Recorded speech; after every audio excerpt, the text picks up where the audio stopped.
Hello.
Hi. Can y'all hear me?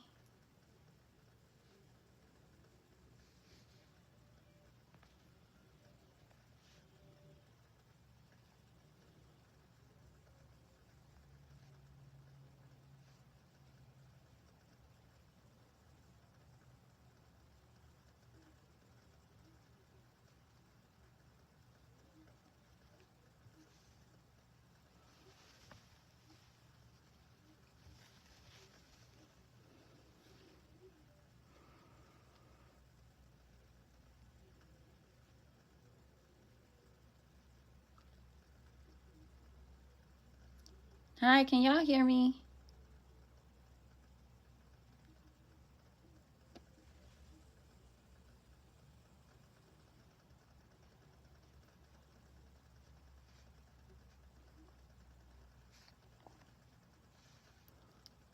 Hello. Just passing through. Well, I'm glad you're here. Thanks for coming. I don't typically go live, so this is new for me. We'll see if I like it or not.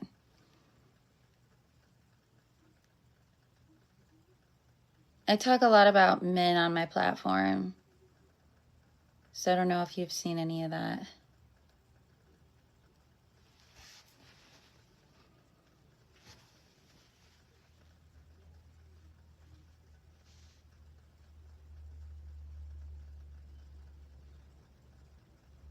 Oh. Well, you should check it out sometime.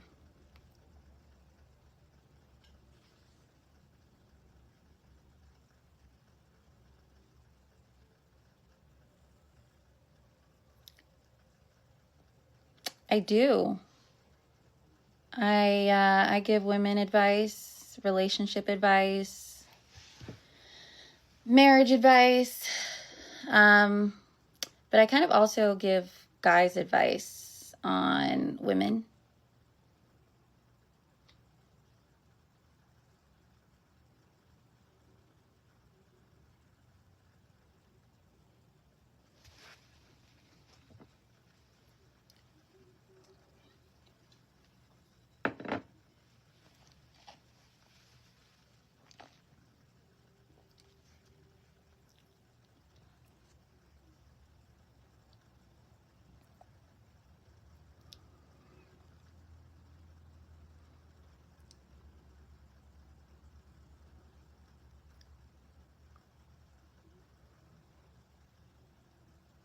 I don't know. I guess I'm just hanging out on here tonight. What are y'all getting into?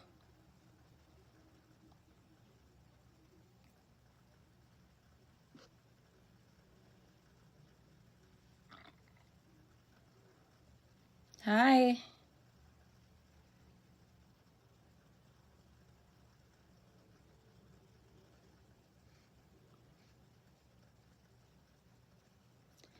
Thanks for coming by. What do you guys have going on tonight?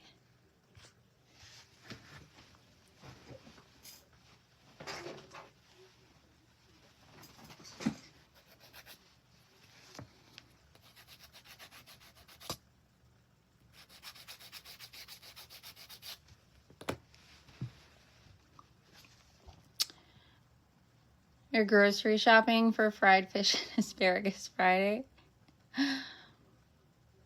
Well, that's cool. We just finished dinner over here. Oh, well, thank you very much for the compliment. I appreciate that.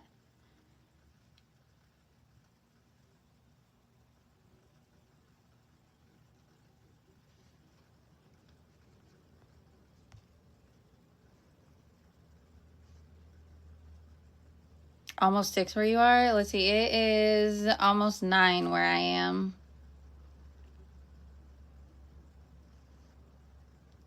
The night is still young where you are. It's Friday night. What are you guys going to get into? Cooking, I guess.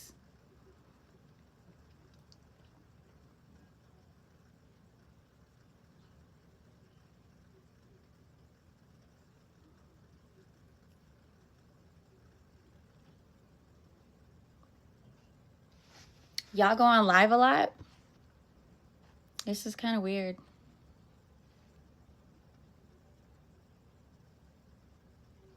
Getting the rent paid? Yeah, that's definitely a good place to start. Hey.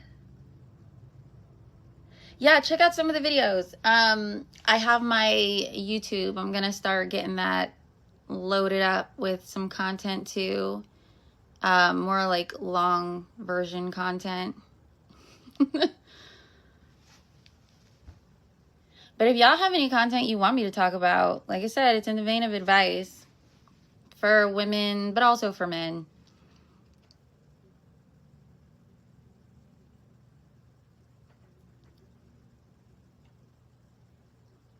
Oh, you saw me from my videos? Oh, hey, Dexter. How's South Florida?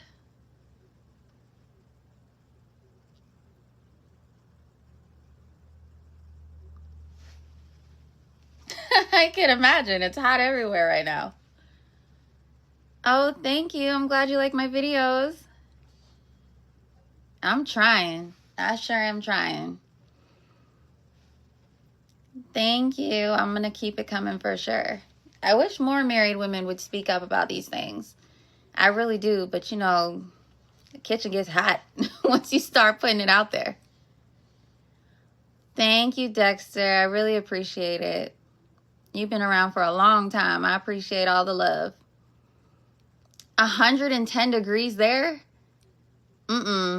See, that's not my kind of weather. That sounds like you need to be inside somewhere in a body of water.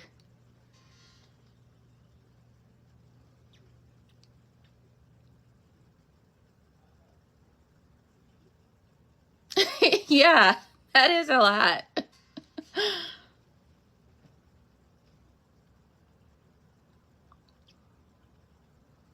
Y'all need to be doing something fun. The summer's coming to an end, and it's a Friday night.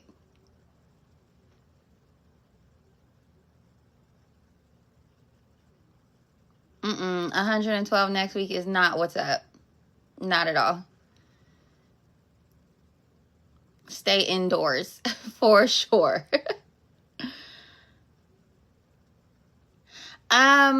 So the hubs might come on sooner than later, probably on my long form content that I'm trying to get out for YouTube. But you know, we'll see. Yeah, the fall and the winter is my favorite time too. Well, the winter when it's not real winter. I don't like snow, but anything short of snow, I'm good.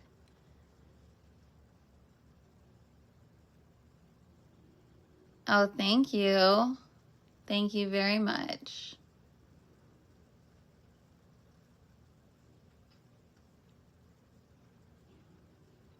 Y'all heard about the Shannon Sharp?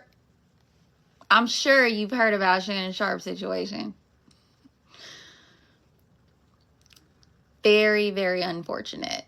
I know, he was fired. I mean, but what do you think? You think that that's how it should have played out? Because I know my opinion on that, but What do you think? It is crazy with the timing, though. And it's crazy that right after that settlement, he's getting sued again. But we are living in a sue-happy time, so I guess what else can you expect, right? Yeah, I think so. It would be a good outcome for him to go ahead and settle down with somebody. I know he's been running from that type of a commitment for a while, but it doesn't seem like the free life is giving him much love these days. So everybody always want to fire somebody because of PR. I don't personally think that paying somebody out or settling necessarily means that you're owning that you're guilty. I think it just means that you want it to be over and done in some cases. I think it means that you don't want all your dirty laundry dragged through the courts. But I don't think it necessarily means that you did what people accuse you of. I think it's a little ridiculous that people lose their jobs over that. But he's going to bounce back. And this new lawsuit, I don't think holds a whole lot of weight. So we'll see. We shall see what happens with that.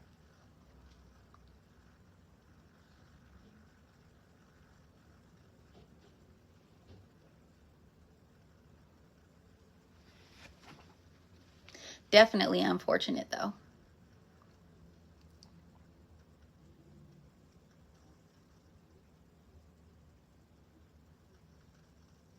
I heard he got let go of from Nightcap because Nightcap is being sued right now for defamation, which I also think is ridiculous.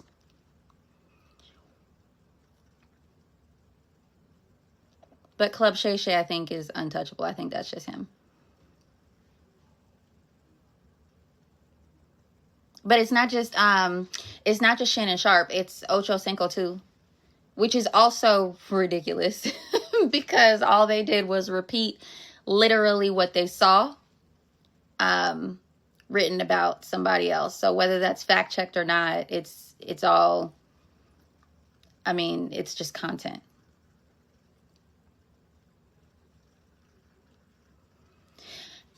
You know, it's that's one of the things I think a lot of married women also, you know, you second guess saying some of the things that you say because it's so sensitive right now. People get their feelings hurt and they want to sue somebody. I mean, you want to sue everybody for everything that hurts somebody's feelings, but you're bound to offend somebody if you don't just agree every which way the wind blows.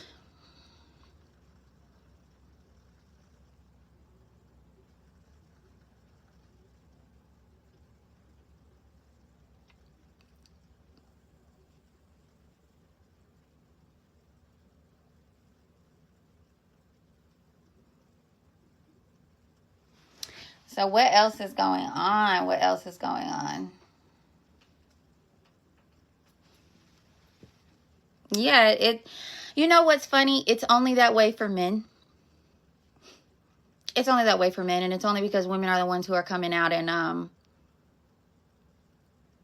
suing because of feelings.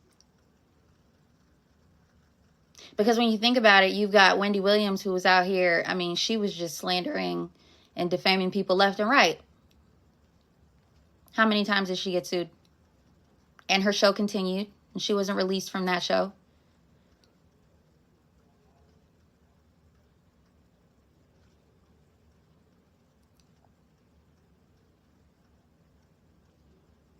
I didn't hear about Ari Lennox. What were the comments?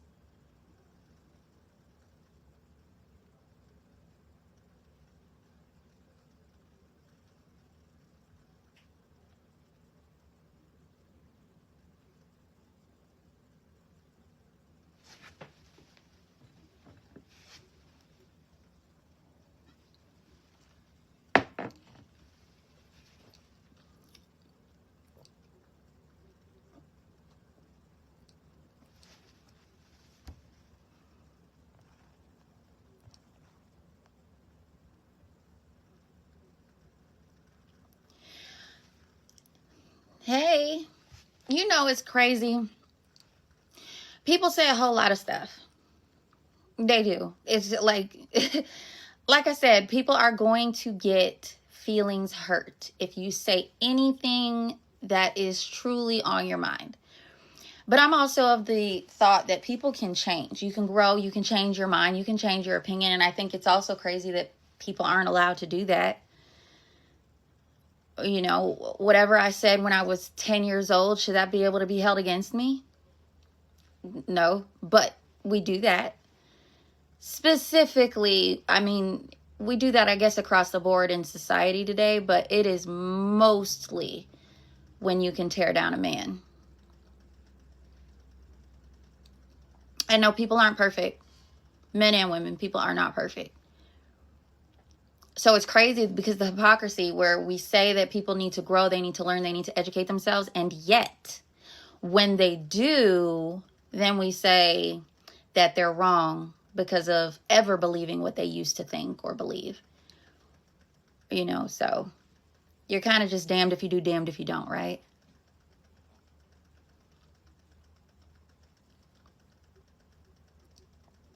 Truth be told, everybody has skeletons.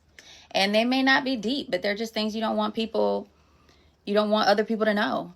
I mean, I don't have anything crazy to hide that would put me in jail, but I'm sure if I think long and hard enough, there's things I just wouldn't want everyday people just in my business and knowing.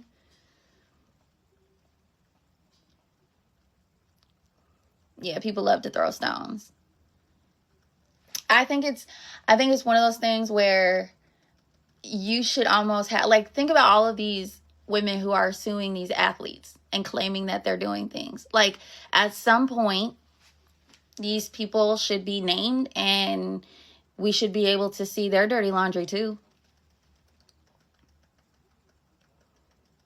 Like, that's just what it is. If we're gonna publicly shame somebody for supposedly doing something, then we should have a nice, strong look at both parties.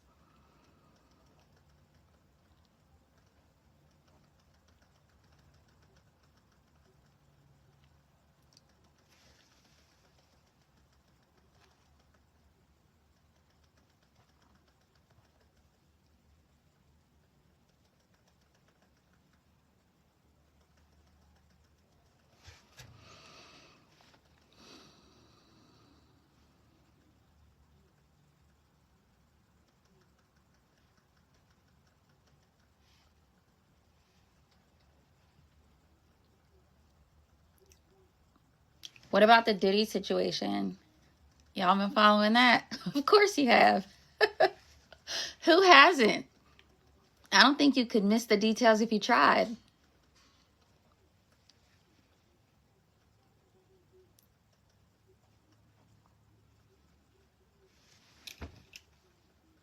Now, after all of that, they're talking about they're trying to get an acquittal.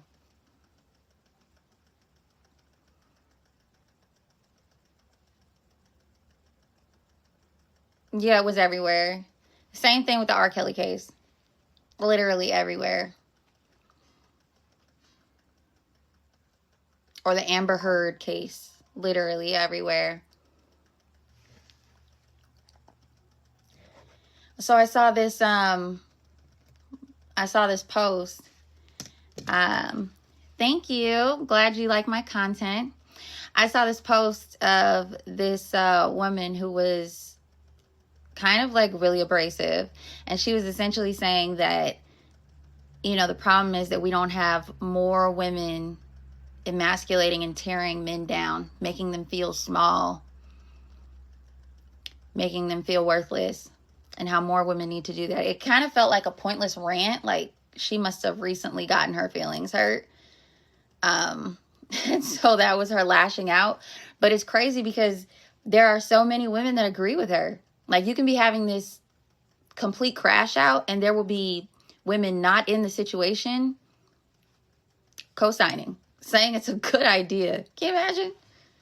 Somebody is crashing out and you are in a completely calm state agreeing with them. Madness.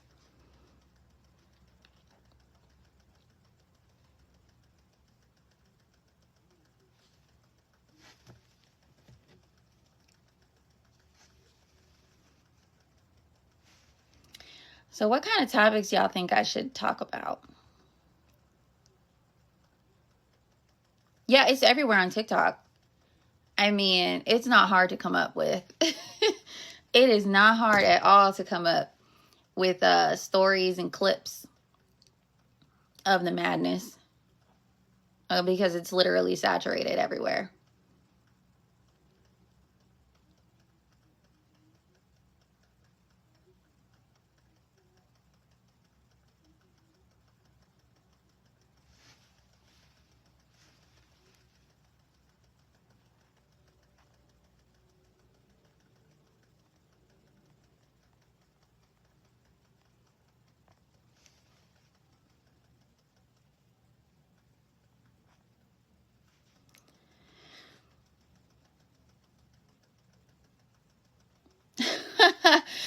Oh, I could definitely do those skits. Some women won't like it though. They certainly won't like it. I don't know what it is about women who can literally say basically men are so big and bad and scary and ooh, the boogeyman, right?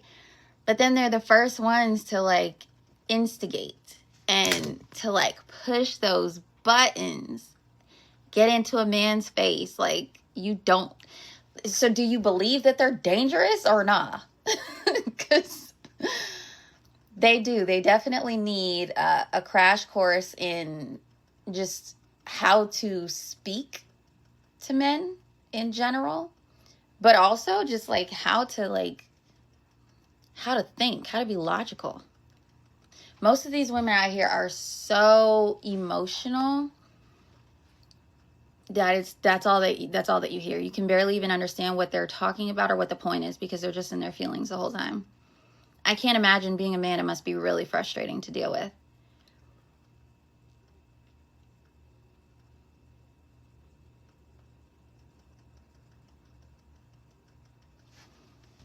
I think I'm going to do that though. The right way.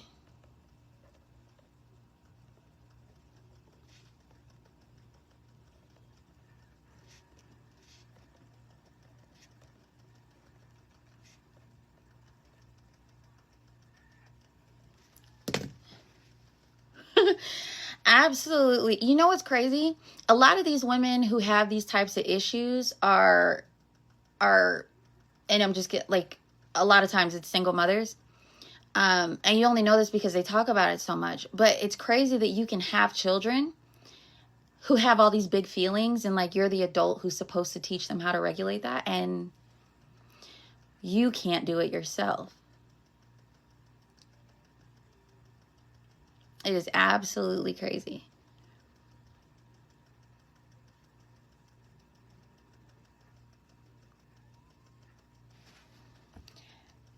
There's like a big issue with the accountability piece. Like women have a really hard time having any accountability. And I don't think it's just a now thing. I think it's just a lot more women have microphones and they're just really showing the same pattern that has existed for a long time. I don't think it's new.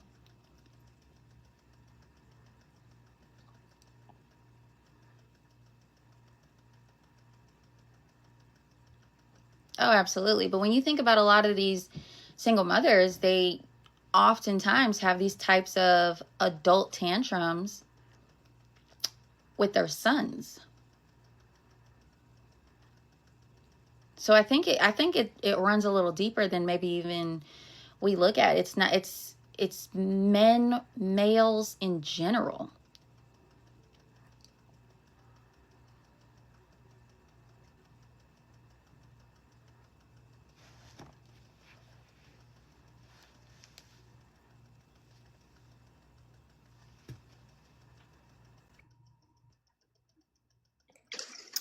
Hey, lovely. I didn't think you were gonna bring me up. Okay. I was gonna respond to that because I was just thinking about what you just said. And I was like, that's actually true. And then I started to think that even those women in my family, not only have I seen them do it to men, but I've seen them do it to me. I was like, wait a minute. I remember when the same thing to me. But yeah, no, speak on it. Yeah, it's very true. I was actually having a conversation with someone in my family as well, about extended family and just kind of trying to remind him, that it's as if men are conditioned by these women who have these emotional outbursts and can't regulate themselves. They're conditioned from being little boys, to almost be feminine in how they respond to women when they're older. So they're almost timid to stand up for themselves because these women have almost like beaten them into submission, and they truly do have to just find their backbone. I told him, you got to let them drop. Find them, because once you man up, they don't know how to respond to that. They have such masculine energy that they're putting out, that if you combat that with a man having his natural masculine energy, they are forced to be more feminine in their response. It's the only way to combat it. That is so true. It's no, it's sad because we see it so many times, especially if like a man is married and he has children and he feels like, oh, I'm stuck, like I have to deal with this, and then he's like shrinking himself. And I hate to see that because then it's like he's in a prison because he's like, well, I want to keep my family together, but this is crazy. And then he's like shrinking himself because he's like, well, I'm walking on eggshells now because I don't want her to blow up on me and then she's going to run away with my kids. Yeah. So that's such a tough place to be in. Like, I couldn't even imagine. And we don't talk about it enough. So I really love your content. Thank you so much. Yeah, I hate to see it. I know people who I used to be really close with, and I absolutely hated to see how small this man would get because he now felt, and you could see it, like the longer they were together, the more kids that they had, the more invested they were in the relationship.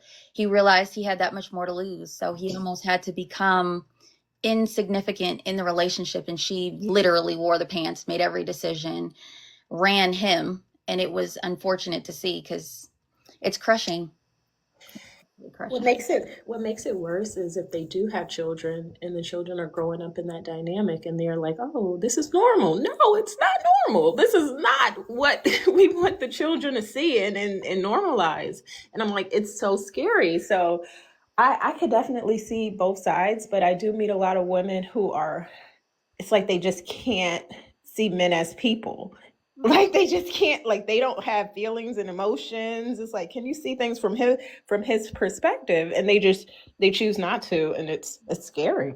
Oh, and then it's all the emotional gymnastics that they'll do to get out of having to own any accountability. Because if the shoe was on the other foot, everybody would be very quick to say that he was emotionally abusing her. Mm-hmm. But for some reason, it's as if that can't be the case when it's in the reverse. It's a shame. It is a shame. Did you see the story that recently was on TikTok? And this was so unfortunate. It was the couple where they were on live, and then he ended up taking her life. And then I forgot their name that quick, but the short video I saw, she was like egging him on really, really bad. And the scary part for me is like, she doesn't see like him getting angry. Like she doesn't feel like she should be in danger, like to get to provoke a man like that. And to keep picking at him, and then everybody was surprised. I'm like, that's 1 + 1 is 2. He definitely showed all the signs. Yes. All the flags. There was no hidden anything. I'm shocked that he lasted as long as he did before he left. Right. Because I don't think women give themselves enough credit with how vicious we can be with our tongues. And you can either speak life into a man or you'll be the death of him. And I think that in that particular instance, we got to see it, but we never see. It's like oh, you think you're so bad, hit me, and then he hits you. Now you're shocked. Like you can't really egg this on too much and then think nothing's gonna happen, because men also have a threshold. They're people, like you said, they're people, and they have feelings too. And you know, the more you try to shrink a man, at some point he'll fight back. And I wish women learned this growing up, because, you know, a lot of times if women didn't have their dads and they haven't seen a healthy dynamic, it's hard for them to see how toxic they are. But I was just thinking this when I was, when my mom was raising me, like she had a more independent mindset. So that caused me to have more of an independent mindset. And then once I actually got into my first relationship and I realized you can't just say whatever you want. Like I thought like you could, and then I actually tried it.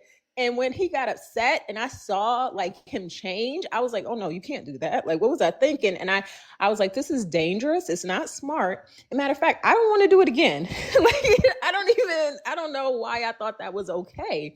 But I got checked real quick, and I'm like, I'm not doing that anymore. But I feel like a lot of women, they don't. They double down, triple down, and then they just keep going. And I'm like, what? Are you trying to go to war with the man? It's scary. I don't get it. I don't It's get a it. victim mentality. A lot of women, at the end of the day, no matter what you've done to a man, you got to find a way for you to be the victim in it. So you're going to keep pushing and triggering him until he lashes out.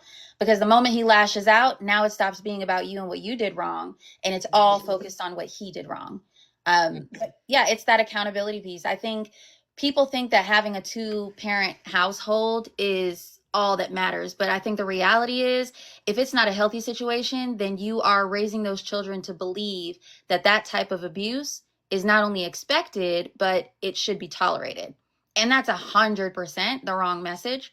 You're better off not being in that situation at all if that's how it's going to be. And I strongly believe that you should stay, especially if you're married, you should stay together because of the commitment.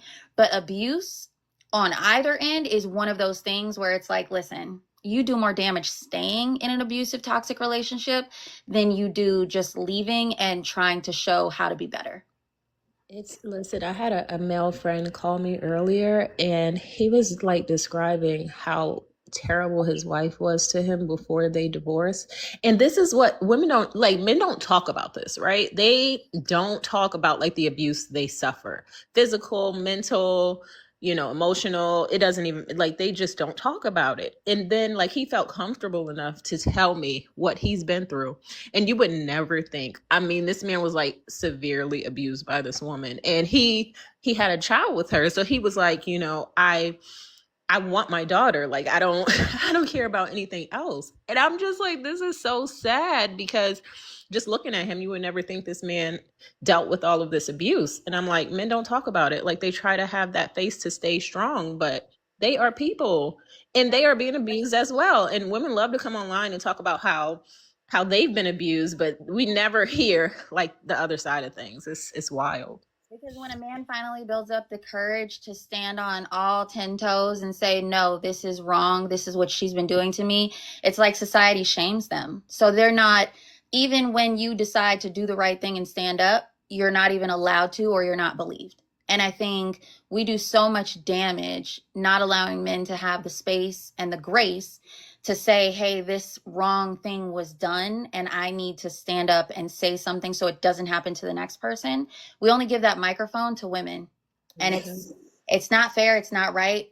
And honestly, that's why the suicide rate is what it is when it comes to men, because they're not allowed to speak up. They're not allowed to have that voice. Women constantly are talking about how they're oppressed, but I mean, in reality, at this point in time, women are being lifted up above everyone else. And unfortunately, instead of us kind of balancing it out, we've just swung the pendulum to the other extreme. So now we're oppressing men instead of women. I'm so glad you said that because we don't talk about this. This is and it's like neither one is healthy. They're like women are like, oh, we're gonna get paid back, and now we're on top. It's like nobody has to be on top. Like we don't. It doesn't have to be. The people who were wronged and the people who did the wrong are not the people who are suffering or getting the payback today. Yeah. Which is Yeah. the crazy part of it all. You're busy trying to get vengeance from people who did nothing to you. This Yeah. entire generation and group of men who are being victimized publicly, by the way, because I don't know how many times I've seen a woman put her hands on a man in public and no one bats an eye. It's disgusting. But if the shoe was on the other foot, everybody would be trying to pull out their phones, record, put him on blast, shame him, and call the police. So it's completely wrong. And in most cases, I think, the women are the ones who are baiting them because they know that the men have something to lose. So if they can trap them, this is another form of trapping him. If you can trap him or get him on something, then you can take half of whatever he has. It's like men are now just becoming the prey. and women are the predators. And I feel like as a mom, especially, like I have to protect my sons Yeah. because that is the way that the world has become.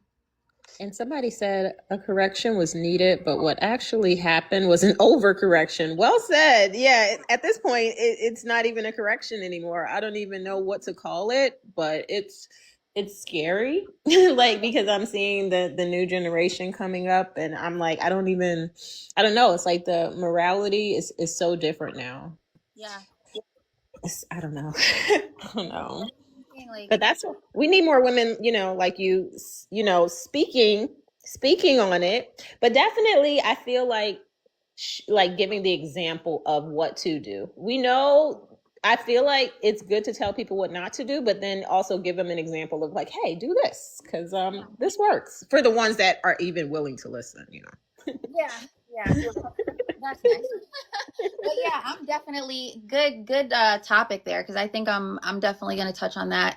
Um, and hopefully it sheds some light. I mean, the first thing that I get in all of my posts, if you look at the responses from any of the women who decide to speak up, in most cases is, "Oh, you're a pick me," and this and that. And I just think it's crazy that for somebody to be saying, "Hey, let's draw a line in the sand about what is right and what is wrong," that suddenly that makes you a villain. But I that's okay. I'll take the smoke. I've been on podcasts with women and men, and it's been times where it's like I like a man will say something, and the before the man's even done, the women are screaming over him, and they're disagreeing. I'm like, you don't even respect men enough to let him finish the sentence, and then it's like after it's like I'm like actually that if you were listening, it makes sense, and I agree with what he said, and then they'll attack me, and I'm like okay. It's scary. It's like they what do they call it when the girls link together? What do they call it? Oh, the sisterhood. Yes, that's real. Oh, it runs deep, but then they, like I said, they turn on you. So the Yes. sisterhood is crazy because we're supposed to be united as women, and that's supposed to like mean something. But dare you say anything that the sisterhood in general Doesn't doesn't like. agree with? Because Mhm. my goodness, you are worse than anything they can imagine, and they have to basically crucify you.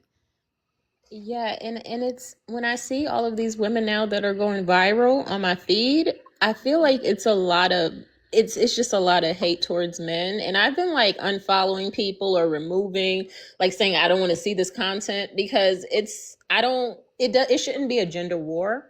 It should be like how should we be like getting together, like women attacking men and just saying all men ain't nothing. How is that like a solution?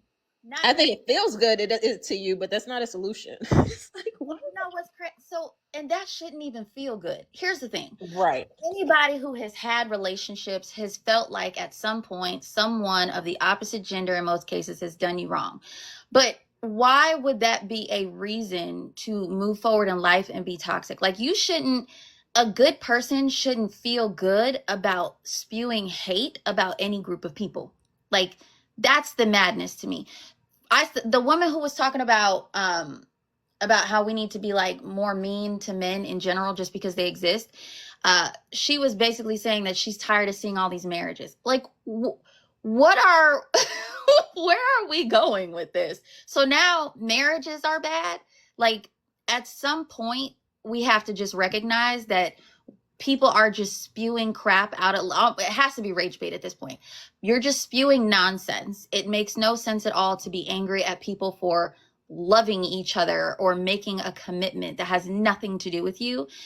It's just it's bizarre, honestly. And everybody used to have aunties and grandmas and all these people in your family who used to give you this type of information, and those people just don't exist anymore. I don't know where they went or why they won't speak up, but it shows that they don't exist anymore. So I and that's very true. I like even oh I love my grandmother so much, but I was just thinking about like how like you were saying we all have had like bad relationship situations, and I think that a lot of women what they do is they'll say, "Oh, now that's all men." It's like I feel like women choose bad, they choose wrong, Mm-hmm. and then they try to like blame everybody.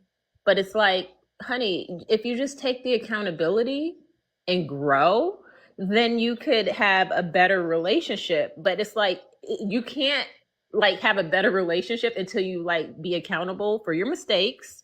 Yeah. And it's hard for a lot of women to take, especially women of color. I don't know what it is. It's hard for us to take accountability, and I want that for us so we could grow.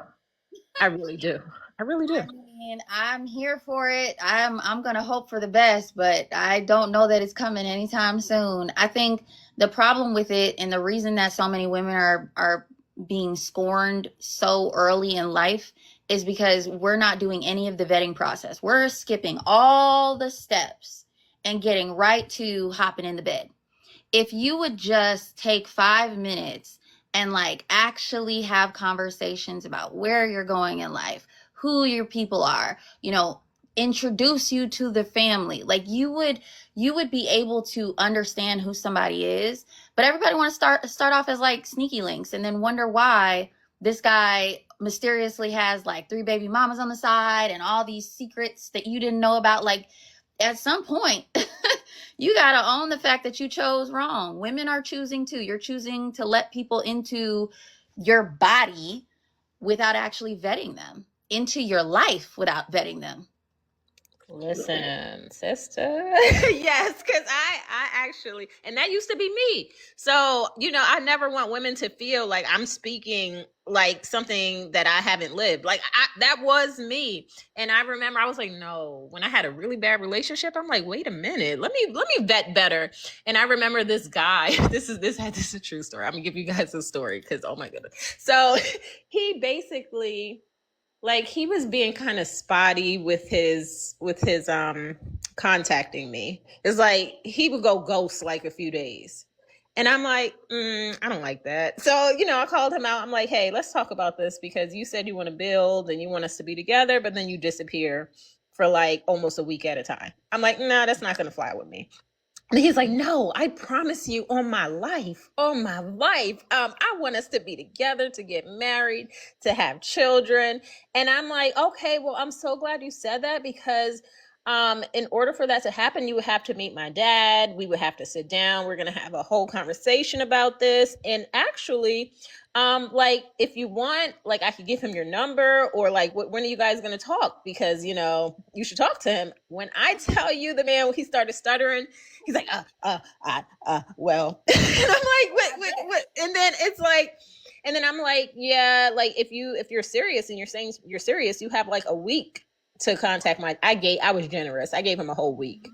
I'm like, you have a week to like contact my dad and schedule a time for us to meet up together. And my dad is cool. Like he's not going to grill you in a bad way. It's like, no, we just need to all, talk to each other and meet each other because my dad is my protector. And sometimes I know women don't have that, but then you could have an uncle in your family. You could have a brother in your family. Like no excuse. I hear women saying, I don't have my daddy. You have somebody in your family or a friend or somebody that you could use to vet men.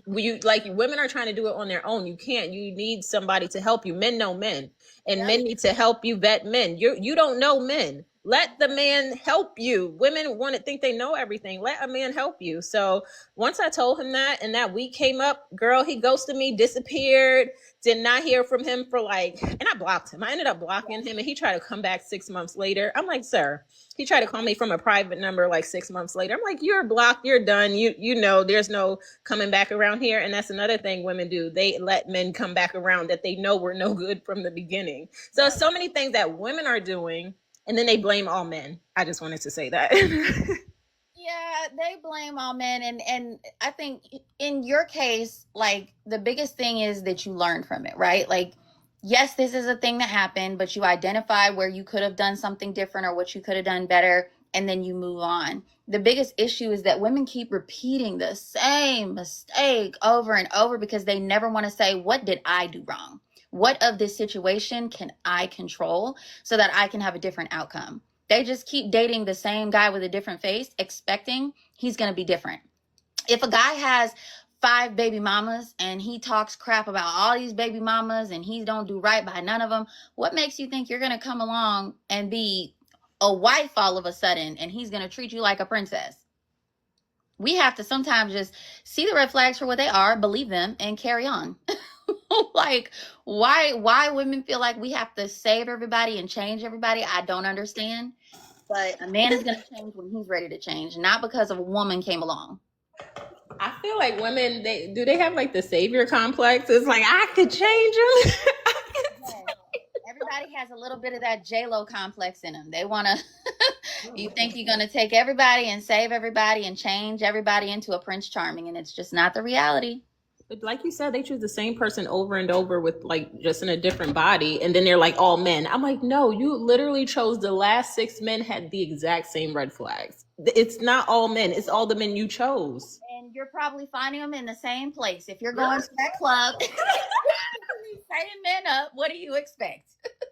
Yeah, and then they try to justify it. They're like, "Oh, well, it makes men could go to strip clubs. It's okay." And then when they get dogged out, all men are trash. It's like, no, that was the man you chose, sister. Exactly. You have to teach men how to treat you. And I think women don't understand that you have the power. And I said this before, but you have the power in saying no. I think society now has told women saying yes to everything, spreading your legs for everybody, that's your power. And it's not. You're just freely giving yourself. I think by saying no and making yourself exclusive, people will try to reach the heights that they need to if they're truly invested in you. But this fallacy that we tell ourselves that you can just be out here, do anything you want, and then one day you're going to decide, hey, I want to be a wife now, and somebody's going to take you serious. Not true. Not going to happen. Especially like after women have like several kids, several men, and then it's like, because then a good man, think about it, because then a good man who would treat you right, it's like it's too much baggage. And listen, I'm not judging women because women stay thinking somebody's judging them, but it's like good men, like then you want to subjugate them to all of this baggage. Like you had like 6 bad relationships and then 2 kids, and it's a lot. It is a lot. And the soul ties, yeah, you know what it is? I believe in soul ties to an extent. I believe that you have to be careful who you allow into your body, into your space. Men and women are very different. It's a different experience for women, and I think that we need to value our differences in that area. But men are able to kind of do their thing and walk away and feel great about themselves tomorrow. Women, it's part of you is gone. That's just the reality. I don't know what it is because I feel like a lot of women lie to themselves because I was on another live. I think this was like 2 months ago, and a man was speaking about how women should like wait to have sex. You would think that could be a normal conversation. And then I came up and the women were like, well, if men could do it, we could do it too. And I'm like, so you're fighting to have sex with a bunch of men? Like, why do you desire, like, that, like, cognitively you got to ask yourself why you even want to do that. And she was just like, I should be able to do it because men can do it. I'm like, nobody said you can't do it, honey, but why do you want to? That's where you need to work on that. It's funny because I heard a man before say, if you ever want a woman to do something, tell her she can't. So if you want a woman to go out here and sleep around, you just say, you know what? You shouldn't be sleeping around. And suddenly she's like, no, I'm going to go and hop on everything. This is exactly the problem that we have. Like, it is unbelievably ridiculous that as educated as women are today, that these types of little mind games will get the outcome that is intended from playing them. Like the fact that men can literally say the opposite of anything that they want you to do, and then women will play right into that is just, it's crazy and it's stupid. And like you said, at the end of the day, men know men, women know women. I think if we're going to say that men should be holding men accountable, we need to expect that women are doing the same. And that means that women need to be open to the idea that other women are going to tell you when you're screwing up and how to fix it. And then you need to make those changes. And simply going out here and being free with giving yourself, especially in a day when there are so many STDs going around, it is absolutely absurd that you're trying to prove a point by risking your life. Listen, I feel like every time I do speak on this topic, women are like, Well, I don't really want a relationship. What if I just want to have fun? Like they think that's fun. And I'm like, you can say that at 22. Maybe you think that's fun, but first of all, I never thought that at 22, but whatever. Everybody's different. But I'm just like, that just sounds like trauma to me. Like, I don't even know how else I just don't understand. So I ask questions to women because I try to understand, like, why do you think this way? And I see why men, and I'm not talking about the good men right now, but why there are men that are able to just take advantage of women and treat women the way they do is because women are controlled by their emotions. So they make it easy. When you don't have any emotional intelligence, you make it easy for people to control you.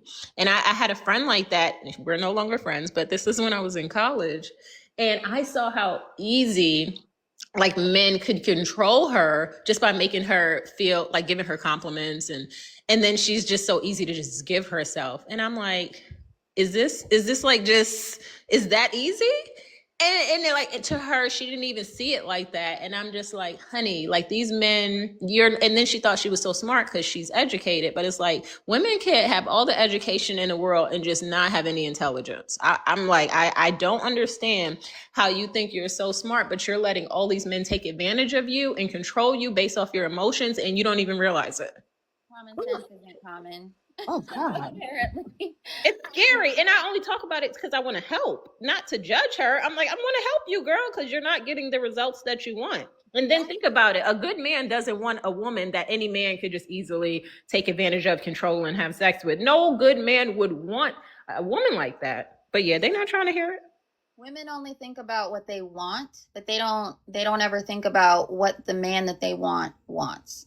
Because if they did, they would behave differently, and they don't want to be controlled by that type of a narrative that they have to try to obtain whatever it is or be different than they want to be in order to get the man that they want, which is why so many are single. And then they wake up in their 40s and 50s and are like, oh, I'm single.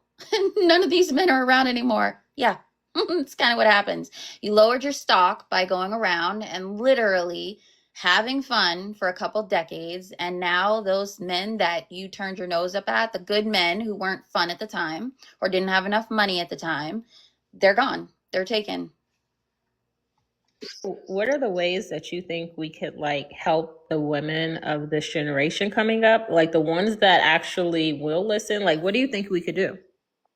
I think that all we can do is meet them where they are. And right now, being on these types of platforms does a lot for those who want to listen. People aren't reading the books like they used to, but they are going to social media.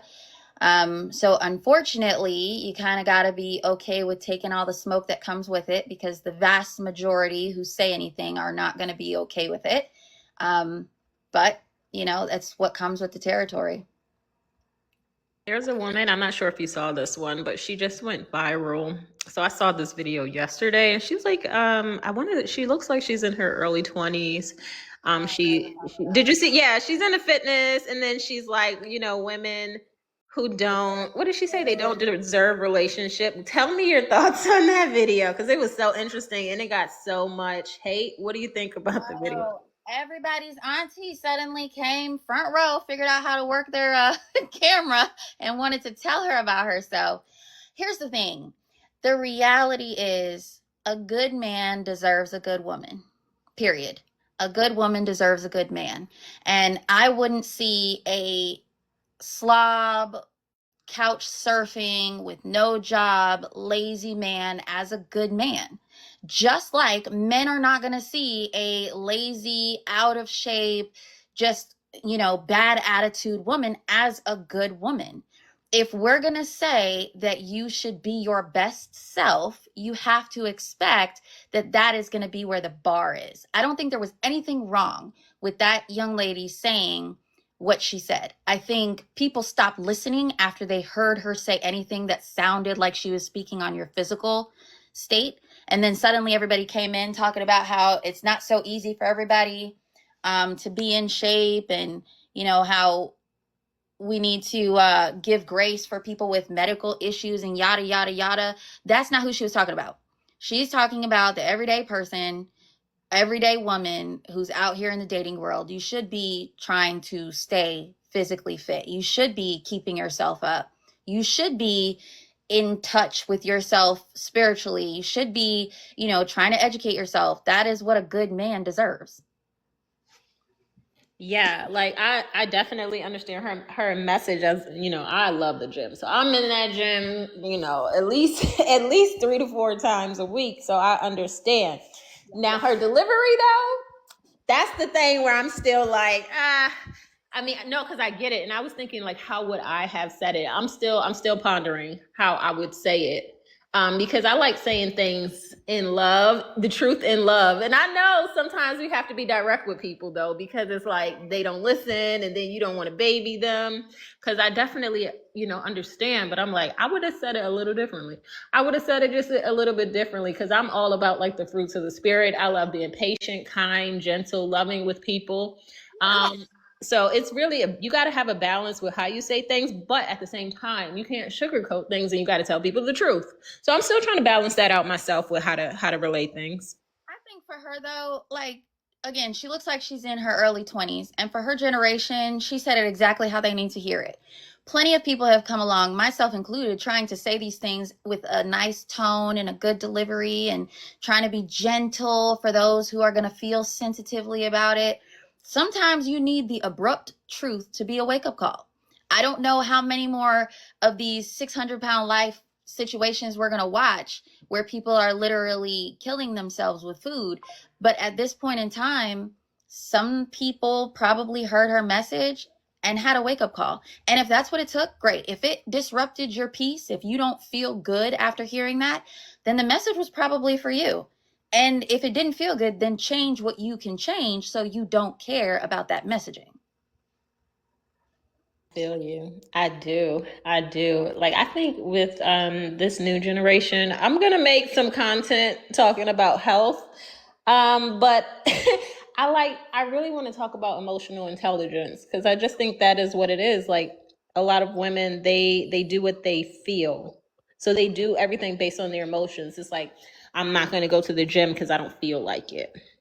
I'm not gonna talk to this man in a respectful way because I'm angry right now, so that justifies it right now. So they're always controlled by their emotions in the moment. What do you think? Constantly. But you know what's crazy? Women will go around talking about B, my B, calling people out of their name, every curse word you could think of. And that, let's dance to that. But when somebody says something about being physically fit, in shape, eating healthy, that's a trigger. I think that psychology in and of itself speaks volumes on where we are just at this present moment. Women are extremely emotional beings, but we got to keep that energy consistent. If we're going to be emotional about things, then you can't be easily triggered by certain words because it has to do with your physical appearance. Meanwhile, you're out here calling every person you come in contact with out of their name. Like there has to be some sort of logic behind it. And I think the days of everybody having to walk on eggshells, those days are almost behind us, and people are a lot more bold in their delivery. Everybody's not going to care about your feelings like I try to, or like you try to care about feelings. They just need to be okay with being uncomfortable in these spaces or remove yourself from these spaces. Like it is what it is. You can't be in the dating world and be sensitive about men having opinions and preferences. You're going to come in contact with that. Hmm. Yeah, but no, you're right. And I was just thinking about that other trend on TikTok. I'm sure you've seen it because it's a trend where it's that song "Bark Like You Want It," and like the men are on their knees. And I know women are eating this up and they're loving it, but it's like, why do men have to be on their knees? Like I'm trying. Like I feel like it's always one extreme or the other.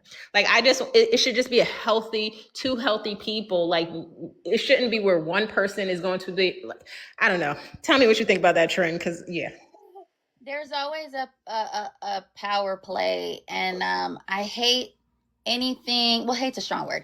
I dislike anything that is going to emulate these very extreme views And especially, like I said, I'm a boy mom. So especially when it's going to come to anything that emasculates men or makes it seem like as though, that should be the norm. I don't want my boys growing up thinking that they should have women who see them that way or see them as less than or see themselves as superior. I think, the idea of being partnerships and equally yoked means something.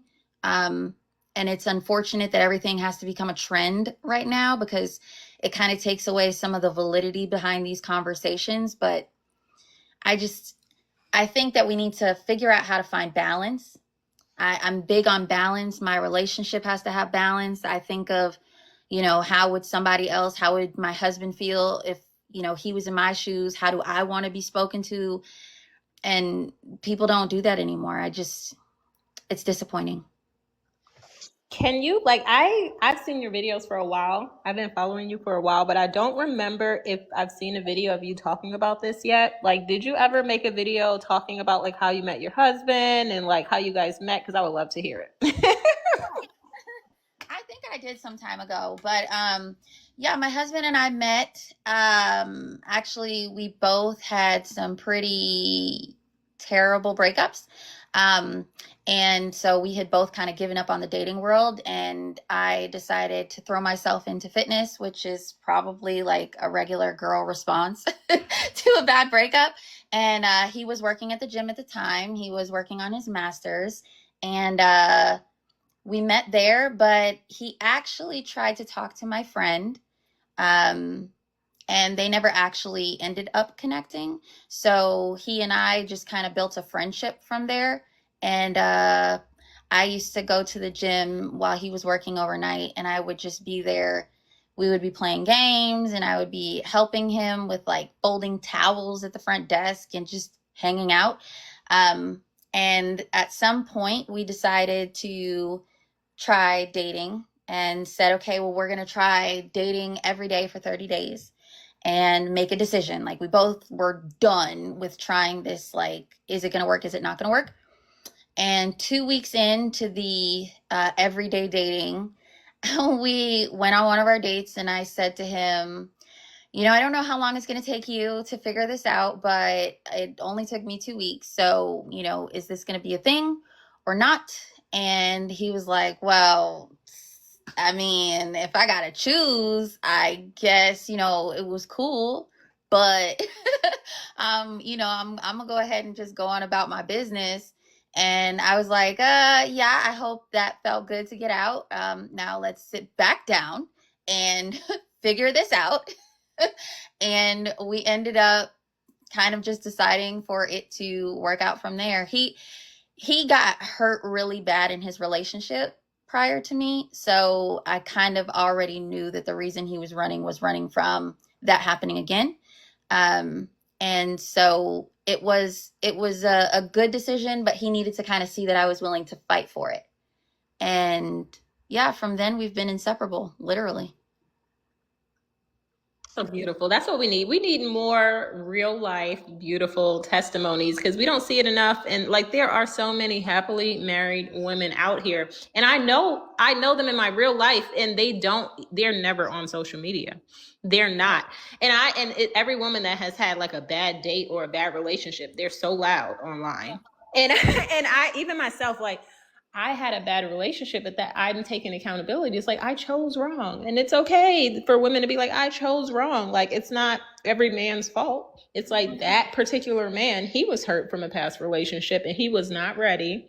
And I was trying to be Mrs. Save him. Don't save him if he don't want to be anyway. So, I was trying to play a role that I shouldn't have. And it's like as women, if we're single, it's like take accountability, girl. Like it's okay. And then listen to women that are happy and have good testimonies because you could learn from them. But all I see is women, it's like they're in this silent competition that I really don't understand. It's like you don't want to learn from the woman who has what you want, like shut up and listen. That's exactly how I feel about it. And I've said to people before, like, if you had a choice for your doctor who's going to be performing surgery on you, like, do you care about where they went to school and their experience and all of that? Yes, it matters. So why would you not take that same approach when it's something as big as a life choice for choosing your life partner. Like, you should be looking for people who have gone through the process, who have been successful, who are still going through it, not people who look like they're perfect, but people who can be real and give you real expectations and advice. I don't know why women are so opposed to that at this point in time, because it doesn't make any sense. One of the biggest pluses to me is that my husband really looks up to his grandfather. And his grandfather was married to his grandmother for, I think, like 60 years or so. And he's still, I mean, she passed on and he still wears a necklace with her picture. And like that is the true love of his life. And he treated her like his queen. And, you know, but he was very much the man in the relationship. And that is who my husband looks to for advice. That is who my husband looks up to when it comes to, like, okay, we're in a hard spot. We got to work through it. Like, my grandfather worked through it. Like, this is something I want to do. I think women need to pay more attention to those things. Like, who does this guy that you're interested in, who does he look up to? Who does he surround himself with? Who is he trying to emulate? Whose shoes is he trying to fill or walk in? And they're not paying attention to any of that. I'm not actually convinced that women nowadays truly want to be married. I think some of them want the ring, they want the party, they want to be called a wife for whatever reason, but they don't actually want the marriage. That's real, because if you think about it, there's no way a marriage could be successful if the woman doesn't grow. Because like you have to stretch, you have to grow, and you're going to have to compromise some things. And I think when women have been used to being the head of their life, you know, their entire life, you know, that a lot of times these women were bad kids. I'm sorry, but anyway. No, but think about it. Like, if you was trying to be the head your entire life and be in control, now you have to actually submit to a man, to submit to another person in general, because some of them never even submitted to their parents, if we're being honest. So now you have to submit to a man, and you've been used to 30 years just doing whatever you wanted on your own. It's like, if they get into that situation, they're like, it's too hard. And I've seen women like self-sabotage good situations because they didn't want to submit to the man being the head and the lead. So that in itself is a topic. But then I was going to say, the point you just made was paramount. You should definitely do a video on the part where you said that choose a man who like has some type of like mentor guidance, a man that he submits to. Yeah. Because that in itself is why my last relationship, like that man, he didn't submit to anyone. He didn't like because his dad died when he was still a teenager. So after, and he said his dad was his best friend. So after that, like he just he didn't submit to his mom. He didn't submit to any other man at all. So it was like I felt like he didn't grow from that stage. And, you know, I'm like, oh, I can help. But anyway, long story short, I feel like that's a red or maybe a yellow. I don't want to say red or yellow flag if the man has like no headship. Like he can't submit to anyone in his life, because a lot of times if there is a situation and a problem, he should have an older or an elder man that he could go to get advice. And if he doesn't have that, that makes it hard, because a lot of times if he's just going off what he thinks, that makes it hard. So I think one of the biggest qualities that a good man, a man who's ready for commitment, to be a leader in his household has, is the ability to know that he doesn't know everything and then to seek out guidance. So I don't care if it's a professor or if it's a coach or if it's an uncle, but every man has someone that they are seeking some sort of perspective from. If you're that man who is in that position to say, hey, I don't know everything, exactly, humility, who says I don't know everything and I need someone else to kind of guide me. And a man who doesn't have that, I would actually say is a red flag. Like he needs to take some more time to figure that out, because that's not something that he's going to find in his woman. That's not something he's going to find in a girlfriend. He needs to find that from another man. A man needs to know how to be a man or a better man from a man, not from a woman. You can only show him so much. Just like No man is going to be able to actually teach a woman what it is to be a woman. We have to respect our lanes. We have to understand that you need to be able to identify someone who is in the same, on the same path and in the same journey as you, who's been there and done that, and who can give you counsel on how to be a better version of yourself.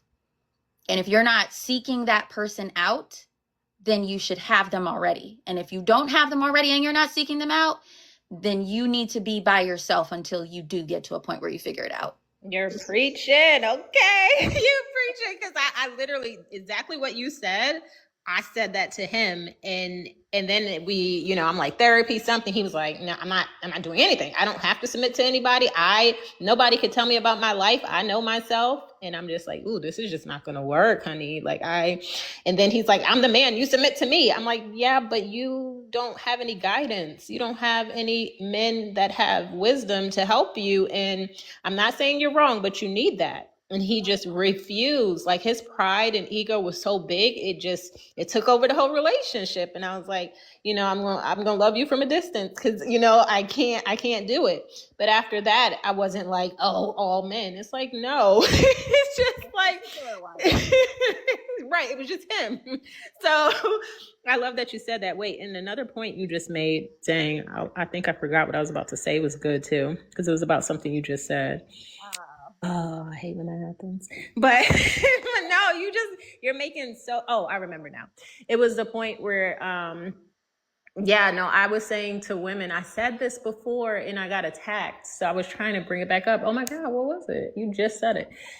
Dang, it'll come back to me, but go ahead. It'll come back. When it does, you just put it out there. But yeah, I mean, it's all really good conversation, and I think it's the points that need to be made. I wish more women were open to the conversation. Frankly, I see a lot of men who are happy to have the conversation, who are really engaged in talking about these things, which is a good sign. I just think we're waiting on women to catch up. Yes, and now I remember. Woohoo! Okay, so you just said that men should teach men and women should teach women. And now I remember, it was actually a man that came after me. He was like, no, because I said men can't teach women how to be women. That is another woman's job.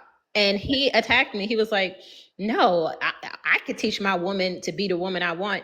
And I'm like, no, you know what type of woman you want, but you can't teach a woman how to be a woman. That is a woman's job. And that's our job. So if women aren't behaving, that's our job. We're to get them in line. A man can't do that. That's our job. So really, our mothers, they're not on their job. and us. Now it's our turn. We need to be on our jobs. It's not the man's job. So I love that you said that. Yeah, absolutely. I think we got to learn to be consistent with the messaging as far as like society today. And it is like, how many times have we heard, single moms talk about the fact that they've got boys, and like, I've got two sons. I'm not a single mom, but I've got two sons, and I know that to an extent I can teach them what women are looking for. I can teach them what I think a good man looks like, but I can't teach them how to be a man. I can't There is a part of me that comes out that will always be emotional when I see they're hurt, or when I see that something hard is going on, and that mother instinct kicks in, and I want to shield them and protect them. It's my husband who steps in and is like, no, they're boys. They got to go through it. They're going to scratch themselves. They're going to hurt themselves. They're going to bump themselves a few times. They'll be all right. They got to figure it out and get up on their own. And it kills a part of me to watch that. But that's, a man has to teach boys how to become men. And it's the same thing when you're a man. Just because you're grown as a man doesn't mean that that's the end of your learning journey. You need older men to also show you what's coming ahead and to help you understand how to get through the tough times as they come. It's the same across the board for women as well. There are so many things that men will never understand, that women have to shoulder, and that we have to bear, and that we have to deal with. And that is something only another woman would actually be able to relate to, and to be able to break down so that it makes sense. And there's value in that. I wish that people would see the value in that instead of diminishing it. But there's just so much value in us being able to help each other up. That sisterhood should be strong foundation for us to truly help each other be better. But right now, it's all just weaponized. It is, unfortunately. And it's like, it's to our own demise. Because what woman doesn't want a healthy family? And then there are going to be those women who say they don't want children. Okay, whatever. I'm not talking about them. To the majority of women who want healthy families, like, you have to actually do your part. And a large part of who I always said I wanted to marry, it would be, he would have to be a man that I would be proud if my son turned into him. Yes. And that's who I would marry and nobody else. So that's how I was, and that's how I like knew I had to leave my relationship, because I'm like, would I be proud if my son became this person? I got scared. I was like, oh no. I was like, no. But it is what it is. But I'm like, there are other men, and I want to say that I feel like I could trust him to raise my sons, because I can't do it. I cannot do it. I don't even want to try. That's not my job. I don't want that job. I want to like nurture them as a mother, and that's it. Like, let the dad raise them and teach them and train them to be a man, because I can't do that. Yeah. So yeah. Exactly. There's so much value in that. I saw this post. I'd love to know what your opinion is, but I saw this woman basically talking about the fact that she believes that when a woman has a baby, the baby should have her last name and not the father's last name, because she's the one who grew the baby. And he basically just dropped him off for lack of a better explanation there. What are your thoughts on that? I didn't even see that, but I would say if I saw that, I would tell that man to run, because I wouldn't even feel safe him marrying a woman like that, because I feel like it's just so the toxic thinking. I wouldn't want her to raise my kids. Like, that's crazy. Yeah, it was so absurd when I heard it. And the only thing that I could, like, the first thing that popped into my mind is it is crazy that one, that is a concern, because that's never a concern if you're already married. So right now what we're talking about is baby mamas, because we're definitely not talking about married people having this conversation or being concerned.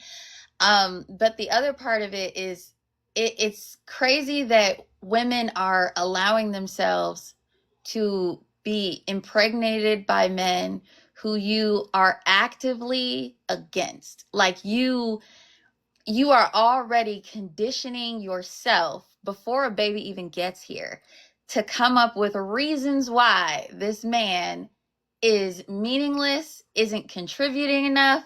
Like, the baby has not arrived. And we're trying to figure out how to keep the man out even more. And the man who, by the way, will not be a husband for you, but instead just a baby daddy. There was just so many layers to the absurdity of that in the first place. It was crazy. I don't know if it is okay.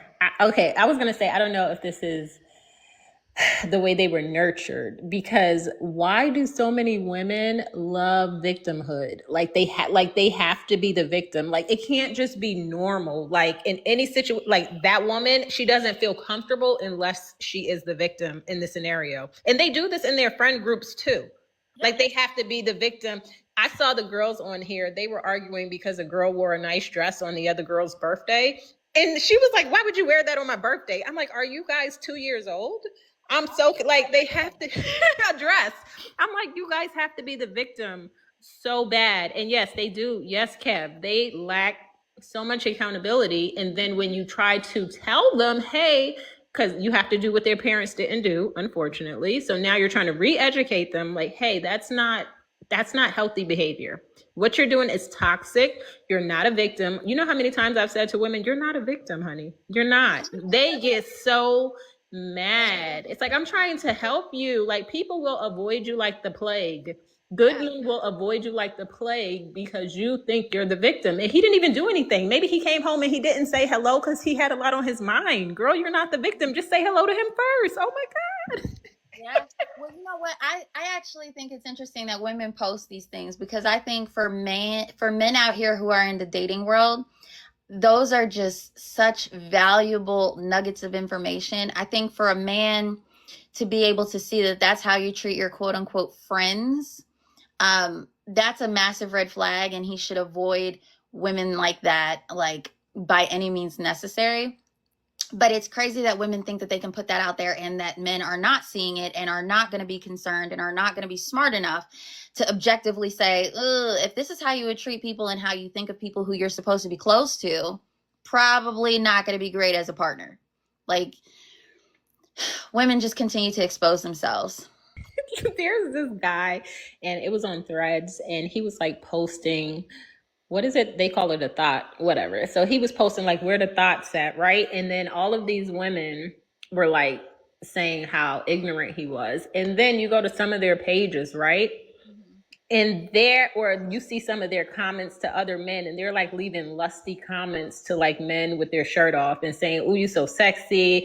And it's like just like women see men see women, and women act like men can't just go to their profile and just see what they post. They see what comments you make, and they could see like you have a very I don't even know what to call it, but you have this spirit about you. Yep. I don't want to say it's a Jezebel spirit, but you have this. It's like you got this spirit about you, and if I could see it, I know the men could see it. And then these women are like, it's the men. I'm like, ma'am, you're attracting this type of men because of the way you're behaving and acting and your energy and the way you speak. Yeah. And then they're like, no, it's just all men. I'm like, girl, I'm done. No, women are, and it's so funny because women are the ones who are screaming how they don't want to be objectified. They don't want men to just see them as objects and as sex objects and this, that, and the other. Meanwhile, I mean, we about to go into the fall when men are going to have their sweatpants on, and these women out here can't control themselves on the internet, the comments below these men's pictures, like, men can see this. I tell men all the time, like, when you're interested in dating a woman, please go to her social media. Go to her social media and see what is on there. See what type of pictures she posts of herself. If everything is a bikini and her backside out, you already know what you're going to get. If you're seeing her up there drinking and doing the most all the time and all these girls' weekends, you already know what you're getting. Like, at least go on there and see for yourself, because women will portray themselves to be one way and then the truth will come out, and you don't need to be bamboozled. You don't need to be bamboozled when you're already knee deep in and you're already drawing these connections and these, feeling like a commitment should be there. Just find out from the beginning so you can run the other way.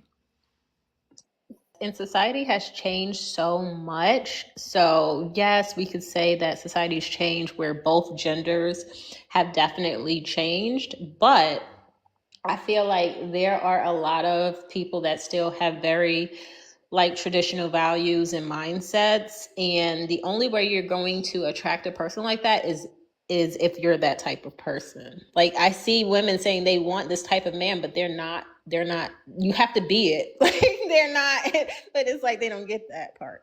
Yeah, you gotta be, everybody wants to build a man, like, with all these lists. And I don't know when it became so popular to come up with all these lists. I saw on, what's her name? That dating lady. Kendra. Oh. Kendra. Yeah. She always has these crazy people on there, and these women always come up with these lists of what this man has to be and how this man how much money he has to make and what he has to look like. And some of them look tore up, crazy, out of shape, don't have a job. I mean, you have all these negative things and you think you're a prize. Like, you gotta actually put some work in yourself, baby, because nobody's gonna want that. Like, if you wouldn't want you, why would a man want you? That's so real. And then, yeah, I've seen it. Those women, they're like, oh, I'm unemployed and I have 4 kids, but he has to make 6 figures and all of that. And I'm like, this has to be rage bait, because it's just so insane. But I was also thinking, like, these women, how could I say it? Because I know I'm trying to say things a certain way on this TikTok, but yeah, I'm just gonna agree and be like, yeah, because I can't even say what I really want to say about that. But Dave did ask a question. He said, so what's the best improvement you think we can make as Black men in dealing with Black women? I'm gonna let the wife answer that. So here's the thing. I think we have to stop bucketing people together because every person is their own, right? And I shouldn't suffer for the sins of someone else, neither should you. So, as Black men as a whole, as you as an individual, I would say give people grace, give these women grace out here, but be honest and upfront with your expectations. Um, and if honesty offends someone, then they're not the person for you. I think you should be honest with grace and kindness, but you know, we have to start with being honest. I don't know that men are necessarily telling the truth because of the backlash that you're going to get. You're going to get all the smoke. You're going to get the emotional crash out. And I get it, but I think you need to start with having a lot of conversations, as opposed to that face to face time. A lot of conversations that are going to tell you who a person is, um, and the vetting process. I think men need to do a better job of the vetting process. Honestly, I think sometimes men are being let's say, preoccupied with an exterior. And I get it and I understand why. I know that men are visual creatures, but it's going to be to your detriment. I mean, let's pulse check society and where we are today. Where is that getting men sued, in jail, losing assets? That's where it's getting you. So start there. And I want to add to what you said because that was good for Dave, because I think it's also being patient. Like, if a woman is beautiful but she doesn't have the nurturing, I don't even what the personality you need to go with it, throw her back in the pond. Throw her back in the water. It's okay. Like, you don't have to settle with a beautiful woman who's not beautiful on the inside. Like, there are millions of us, okay? Look at this lady sitting here.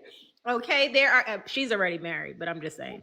There are millions of us, and it's okay to throw a woman back. Like, I'm not saying you don't have confidence. I'm just saying have high confidence where it's like, yeah, I'll get another one and she'll have the matching personality with her. Like, don't try to change that woman into what you want, because it never goes the way you think. I think, and a good way to test it, I think, is like when a woman, like, ooh, this is good. Okay, like a good way to test it, right? Like, if a woman does something, because we were just saying before you got here that men need to teach men and women need to teach women.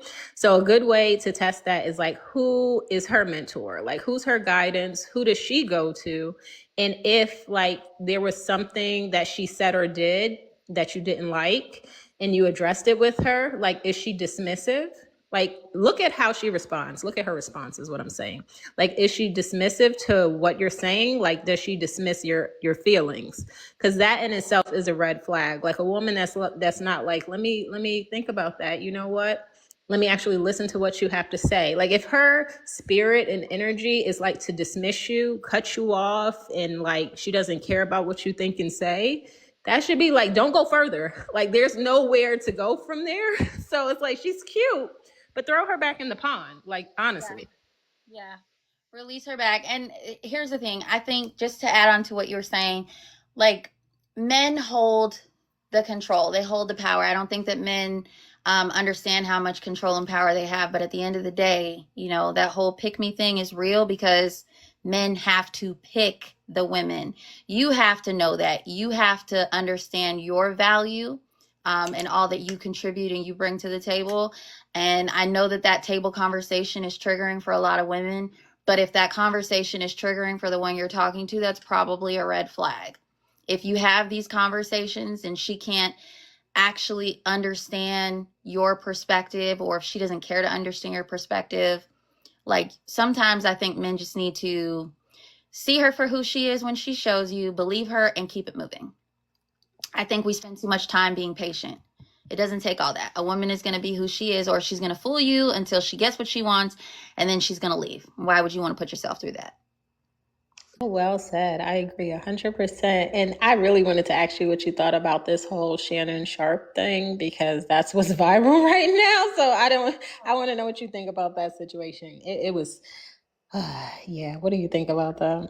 Yeah, I was talking about that when I first came on. So the Shannon Sharp situation to me is unfortunate because, listen, I don't believe that because somebody decides to settle out of court that that means that they are admitting they're guilty. I don't think in this case, based on what we've seen, I don't believe that he is guilty of what she said. I do believe that because he's a public figure with a lot to lose, he stood a better chance of it going away if he settled versus having it drawn out in a court situation. We saw what happened with how many skeletons they just dug up on Puffy and what they did with R. Kelly. Like, it gets real messy, and they put it all out there. So, I think it's unfortunate because in this case he was taken advantage of. He was set up for sure.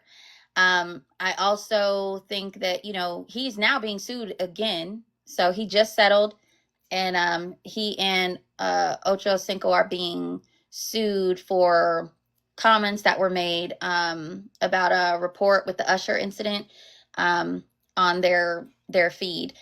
It right now it's we're in a sue happy climate, so everybody is going to be trying to sue because right now it looks like easy bait. It looks like, oh, he's desperate, he'll settle so I could just get a piece of the pie. It'll blow over. He's going to bounce back, but he's not unscathed in this situation. And I wish that women were held more accountable for their parts because it takes two. And if a woman is in a situation and she continuously goes back to that situation, she has to own some accountability in the fact that she's making these choices. And we're not doing that. The society right now is saying, even if you went back 38,000 times, well, you're a victim, but you went along for the ride. At some point, you've got to have both sides having some ownership in what they did. So, yeah, that's where I kind of stand with him. I think it's unfortunate. He was definitely set up in this. And this is where, like, I love the balance of things. So, this is where I need men and women to be accountable because I don't know if you saw this about China, where they banned OnlyFans and they called it a sick Western disease, basically. And that's exactly what I feel about OnlyFans. I think it's like a disease. Like, it should be banned. I'm glad China banned it.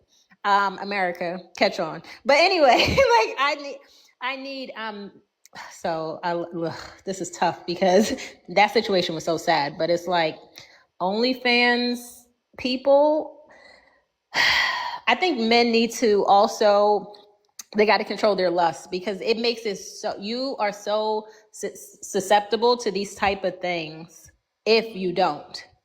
Yeah. Women need to control their emotions and women need to not take advantage, and men got to control their lust so these women can't take advantage because I think a lot of ways that women today are getting over on men is they're controlling them by their lust. And then I see, I don't know, I saw this story too where a woman, she purposely got this job to work for the phone company, and then she was reading the text messages of all the men that were like cheating on their wives, and she would blackmail them. She would blackmail them and say that they have to pay her monthly because, or she's gonna like reveal it to the wives. Like, she was reading these men's text text messages, and I'm like, this is crazy. So like, if both parties don't have that integrity and control themselves, it's just gonna be a crazy society. It really is. Like, this woman was blackmailing all these different men, and then once she got all her money, she moved to a different country, basically. But women Yeah. do this. Like, women, they look for men to prey on. They look for men to prey on. So you guys have to be aware of that. I'm just bringing it up so you guys are aware that this is what women do and think about. Oh, yeah. Let's touch. So Dave said, if you had the opportunity to redesign society, what would you change? If I had the opportunity, what would I change? I mean, I think it goes back to whenever it happened that the switch occurred, feminism, reared its ugly head, and went completely opposite of where we were. If we could change that, I think we'd all be in a better state. I don't think it's necessary to go all the way back. I mean, things happened as they happened, and history is history. But feminism as a whole, I think, really, really destroyed a lot of women's futures, outlooks, understanding of the real world, relationships. And it's leaving a lot of women bitter and lonely, and they're going to end up dying alone and miserable. And that's not to like be so extreme about it, but it's the reality. I don't know very many. I'm sure there are some. There's always the exception to the rule, but I don't know very many women who are single in their 50s and 60s and are like, "Oh, this is a great life I've lived all by myself, no kids, no husband. It's just the best. Like I wouldn't change anything." So I think women are really being sold a bill of goods that is just not what they think it is. And by the time they wake up and realize it, it's too late. That's so true. Like, there's no going back in time. So it's like women, a lot of people, they have all this regret later in life. And it's like, you can't go back, Like, I made a video the other day. I'm like, you only live once and like you gotta do what you could do in this lifetime. Yeah. And we see all of these sad stories of women once they're older, and it's just full of regret. And then the ones that are still prideful, they won't even share their story because they're so full of pride that they're so prideful they can't even teach the younger women. They just rather not say anything, and that's scary. It's like, put your pride aside and help like your like granddaughter, like tell her the truth of your regrets. I would love Yeah. to see women do that. The thing is, I don't think that every woman wants to be a parent. I don't think that every man wants to be a parent, and that's okay. There is space for that decision for those people who genuinely feel that way. And if you truly like being single and dating and you're just not the commitment type, hey, I love that for you too. But people as a whole, the vast majority of people will wake up one day feeling like they missed out on something that they can't get back. Men can change their mind later in life. It's just biology. Women, however, cannot. And that's the part. That's the part that is ruining us as a whole. Women are missing out on that very small window of opportunity to make that decision that changes the entire trajectory of your life. Yeah, I had to block that TikTok creator, Priscilla the Queen Maker. I'm not sure if you heard of her, but No. she's so popular on here. She's a black woman, but her whole theory is that men are incapable of love. So basically, you shouldn't deal with them at all. And she has like a cult like following. When I'm telling you, thousands upon thousands of women, they watch her. She goes live like every day. That's why I had to block her. But the women were following her in droves, and it's a lot of women of color too. And they're like, oh, I'm going to buy her books and her courses because she's teaching women how to basically have self-love and that men are incapable of love. I'm like, for you to say that every single man is incapable of love, you have trauma that you have to heal from, and that's her personal problem. But the fact that she's creating books and courses and she has so many followers, and all of these women are following her, and they're like, yeah, it's basically like a hate men party. And that's what scares me about this generation. It is incredibly sad. And it's crazy that the same people who are, anti men are the same ones who get upset if they feel like any group is not included, if things are not inclusive enough. So I'm not really sure how they balance that out or make it make sense. But if you feel so strongly, I'm guessing that they're all abstinent. I'm guessing that they don't have fathers, brothers, uncles, male friends. I mean, how serious they take that. I'm just confused on how that works because I mean, the truth of the matter is, it's hard to hate a group of people that you rely on for For literally everything. because if something happens to my car, I'm calling my husband. If something goes wrong with any electrical anything, if something has to be built or is broken, like it's not to say that I can't do it, but I I mean the truth is like why should I? Like I have a dad, I have a brother, I have you know what I mean? Like I have men in my life who can make these things easier for me. It's not to say that my husband can't cook, but if I am here and I can, I mean we make each other's lives easier. It just seems like a really weird thing to choose to hate a group that you depend on. Yeah, and the only reason I brought her up is because she is so popular on here and she's growing. So it's like all of these women are listening to her daily. Like I mean, it's like a cult following, and they're in the comments worshiping her. And now she has a girlfriend, and her girlfriend's on sometimes with her. And I'm like, this is wild. Like That I is really, wild. That's I like hate it. I hate it because so many young women are like just listening and eating it up, and I'm like, this is sick. well that's like what's her name? Shira. Shira 7, yeah. It's Yeah. worse than Shira because, it's like, are you telling everybody to be lesbians? No, Shira's bad too because now she's telling everybody to rob men. Like they're both Literally. equally terrible. Yeah. Hers is so terrible and it's weird because she's married. Like she's she is very much married. I mean, she talks about how to take advantage of men and all this like getting them for their money and and I hear that, but I can't help but wonder if that's truly what she thinks or if it's just clickbait because it makes her a lot of money right now. But yeah, there's a ton of women who follow her, which is also bizarre because people were so upset about Andrew Tate. Oh yeah, he got kicked off of here.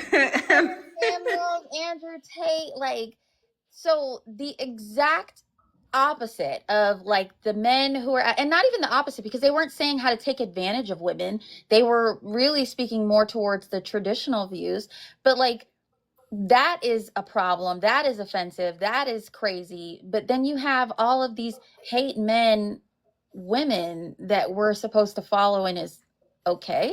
Do you know how Shira 7 got her husband? I didn't she like wasn't she who he was cheating on his wife with? Yeah, exactly. Yeah, she was the side chick. Hmm. Hmm. Yeah.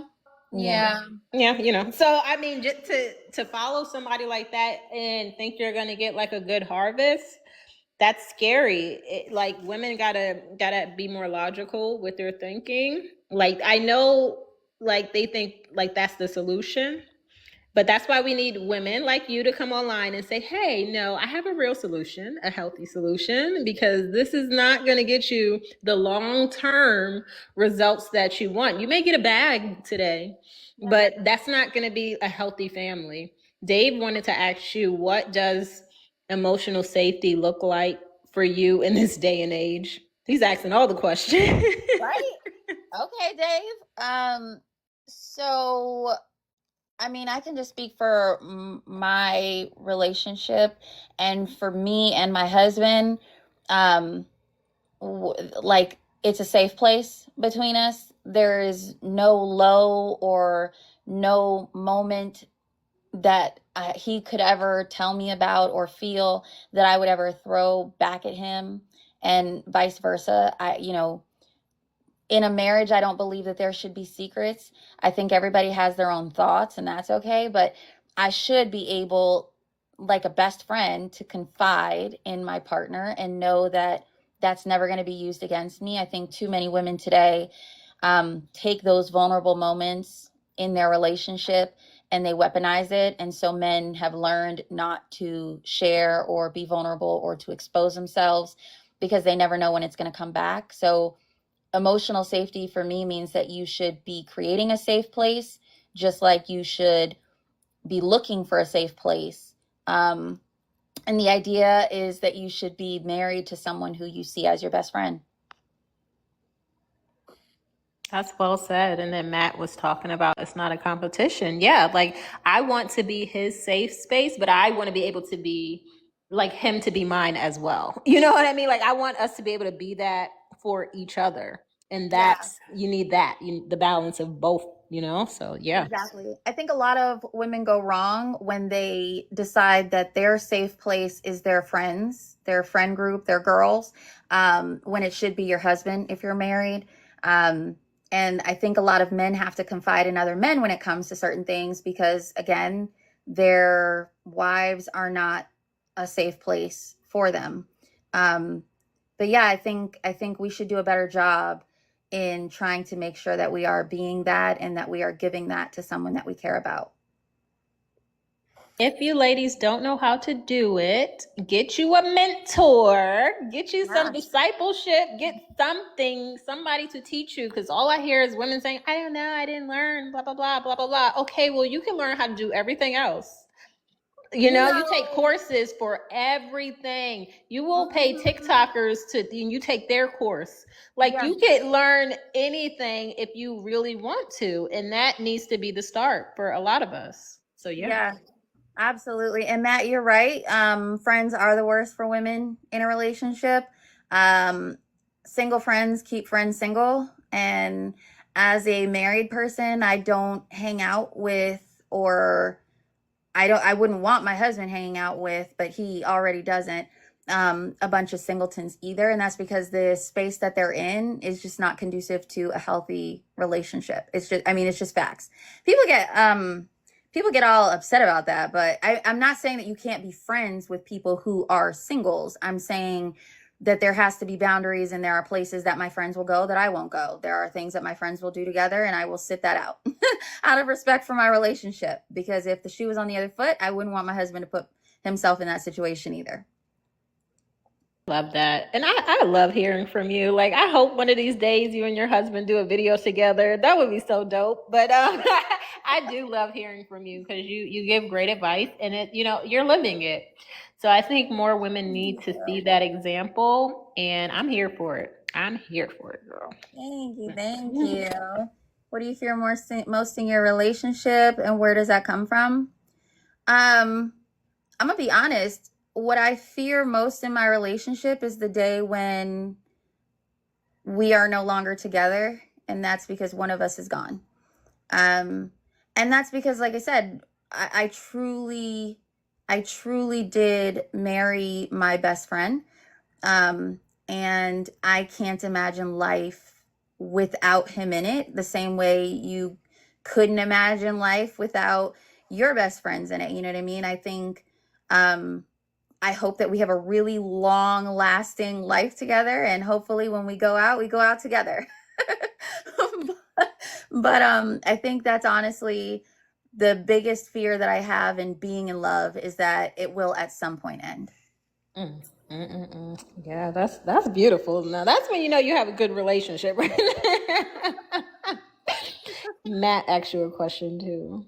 Wait, what is this? Uh, the most important thing you can do for your child is love their mother Mm.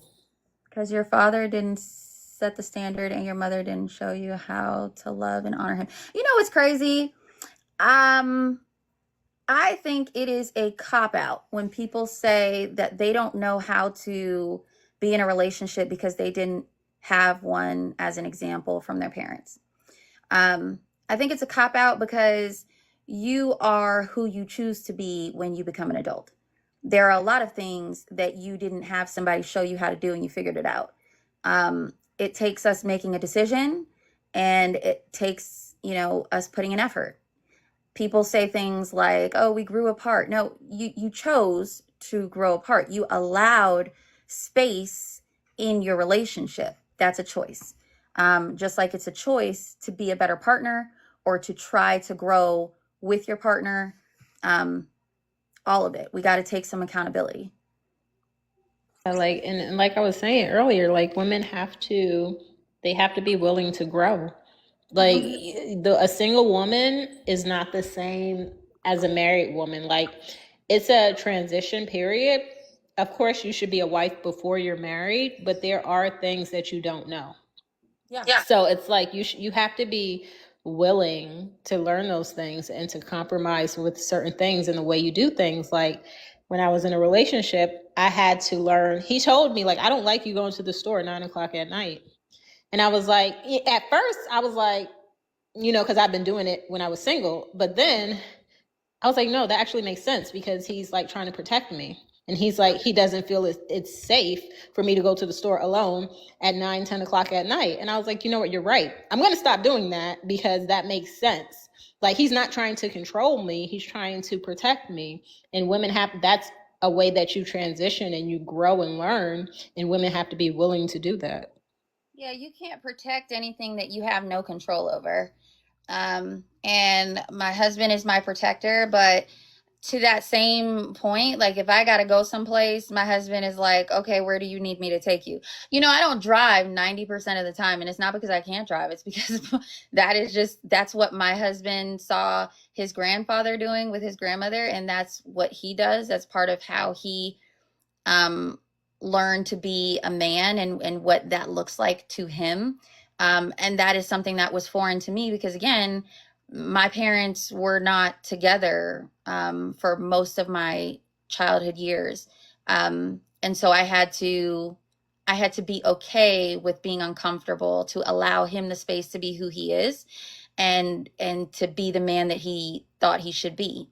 And so I think it's just really important that we, one, have the accountability and the autonomy to make those decisions. But everybody has their own journey, and I think we only know what we're taught. You could, oh Matt, you could learn, like, we learn new things every day, and it's like a choice. Like, I'm taking certain classes because I'm educating myself, like, because I want to learn. So I do think that we could learn way past what we were taught as children. Matter of fact, I'm doing a lot of unlearning right now. And to your point about going to the store at 9 o'clock at night, like, I was trying to, like, just walk around Target and look at clothes. Like, it's not anything I needed. It didn't even make sense. So he was like, why is that? Why does that make sense to you? And just him logically walking me through it, I'm like, yeah. He's like, yeah, because we could just go tomorrow Saturday.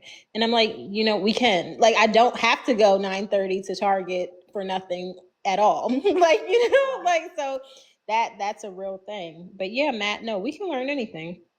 Yeah, and communication is big. So I'll give that as an example. Like my husband and myself, our communication wasn't the greatest. It certainly wasn't what it is now when we started out, and we had to develop and grow over time. That's not something that we were taught. Nobody came in and said, "Hey, this is how you need to do it." It was trial and error, but it was both of us saying, "Hey, this isn't working. What do you need from me for this to be better?" How, if I'm overly emotional, he can't even hear what I'm trying to say because he's so caught up in the emotion. So I learned I have to dial it back, and I have to be able to have an even keel conversation for him to understand my point. And he had to also make some concessions on the other end for me to be able to see his.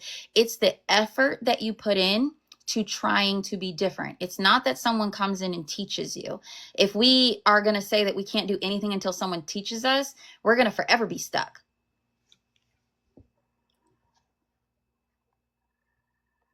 Fact, I was trying to read what Dave wrote there. He's like, "What are your he's you know what? He has a lot of questions for you." Dave is going deep tonight. Okay. Silent expectations in your relationship, and would you advise your friends to use it? Hmm. You know what? You shouldn't have silent expectations. Nobody in your relationship is a mind reader, is what I would say. Any expectation that I have clearly articulated that because it's something that I need from my husband. If I'm expecting it, it's a need. And if it's not, then I take my mother's advice and I choose my battles. And it's truly something I keep to myself because it's really not a big deal. And I move on from there. But if it's an expectation, it shouldn't be silent at all.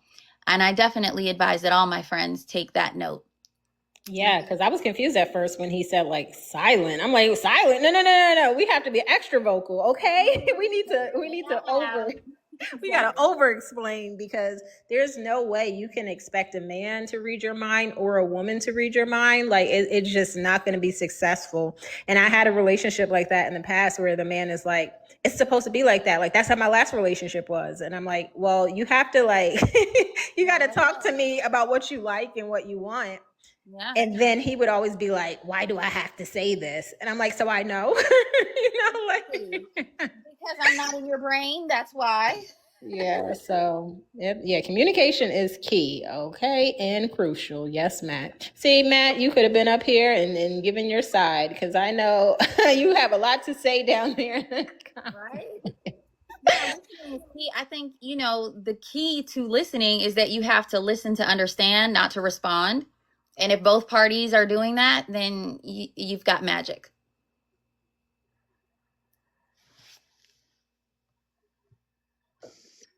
Absolutely. Absolutely. I'm happy I got to come on here and join you and chill and everything like that. Like it's been amazing. My mom is calling me and I know like she likes to call me back to back, which will make my phone freeze.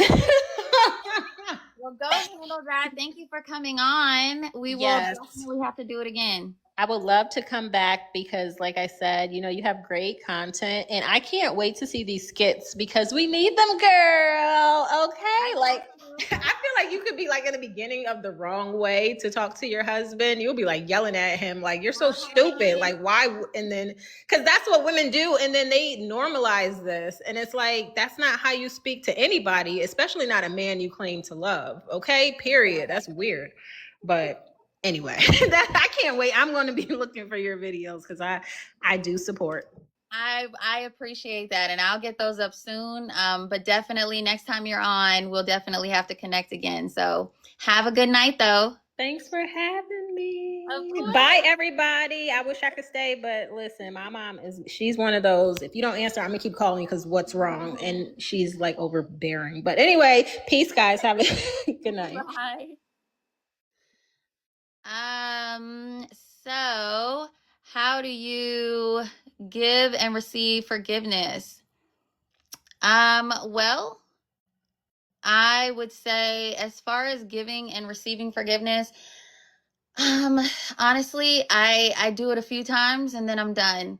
And that's probably not the politically correct answer to give you, but in my relationship, we're always growing, we're always learning, we're always trying. So between he and I, um, it's there's no tally. I give it freely and I appreciate it when it comes back for me. But outside of my husband, I don't freely and openly just constantly forgive people like they tell you should. I'm a person who sees people for who they are once they've shown me and I believe them and then I move on accordingly. Am I an expert in marriage? No. I don't know that you would be an expert in marriage. I can just tell you that um I'm in a marriage that is going well, that I'm not leaving. I believe in commitment. I believe in learning and growing. Um, and that's kind of where it's at. I give advice based on what I've experienced. I intrigue you. Well, thank you, Dave.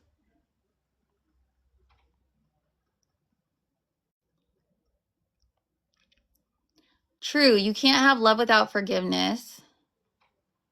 Um, but some people allow themselves to be walked on. I think you also need to have boundaries. That's really important. So setting those boundaries, establishing those boundaries, super important.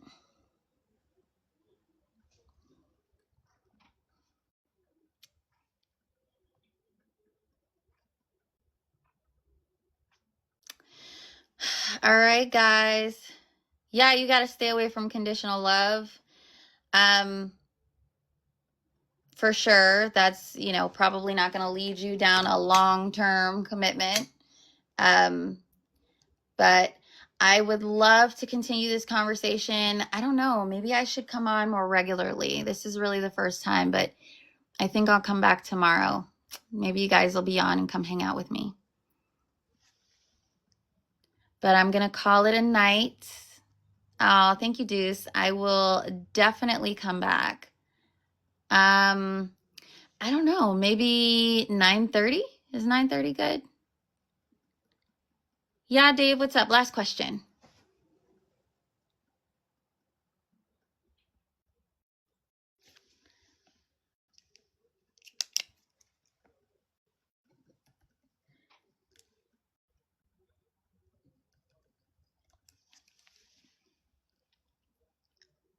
The most unexpected thing about me?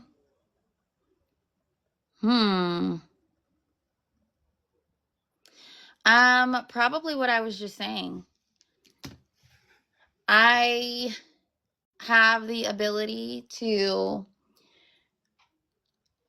see people for who they are, and like I said, believe them. Good night, Matt. He's not trying to date a married woman. But thank you guys for the questions. Good night, everyone.